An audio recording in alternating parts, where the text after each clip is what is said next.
Okay, the Bulgarian split squat might just be the perfect blend between the bodyweight squat and the lunge. It lets you torch your quads and max your heart rate out like the bodyweight squat, but it also offers single leg strength, stability, and the extra hip flexor stretch offered by the lunge.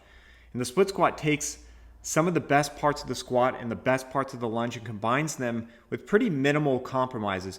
Yes, you need to, put your back foot on something, but the world is full of things that you can use for that. And yeah, you don't get as much range of motion in the front knee, but you can elevate your front foot and increase that range of motion. So the only real downside I see is that once you do one side, you've got to do the other side, and a hard set can get so grueling that it takes a few minutes to talk yourself into doing the other side. But just like with squats and lunges, these are awesome for conditioning. High rep, constant tension sets will build some incredible fatigue resistant legs, and not just in the quads, but also in the adductors and in the glutes, which seem to get hit a little harder with lunges than with squats. But with split squats, you can hit those muscles in a very direct and concentrated way that lunges can't really match. And in the Bulgarian split squat, your feet are planted, so you don't have to move around. There's no transition between repetitions where you get to give your legs a little bit of a rest, like in a lunge.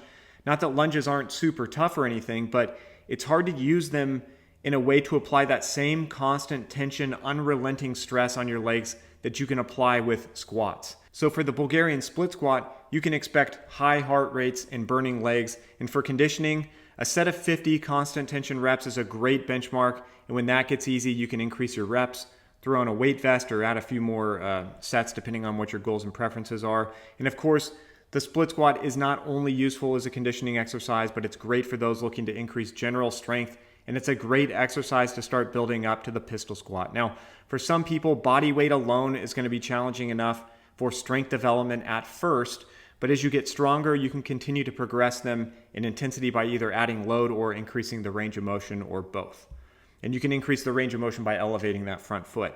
And for those who struggle with the standard bilateral squat, either due to mobility challenges, unfavorable leverages, or injury, these are a great alternative. Now, if squats just aren't a great option for you for whatever reason, you can still smoke your legs with these while you troubleshoot your squat. And if squats are just never going to be in the cards for you, or if you simply prefer these over the standard squat and decided to make them your primary lower body movement, you're going to be just fine. So just get really good at them in rep ranges that drive the adaptations you want, and I think you're going to be pretty pleased with the outcome. So give them a shot. If you have any questions, let me know. Thanks for watching, and I'll see you next time.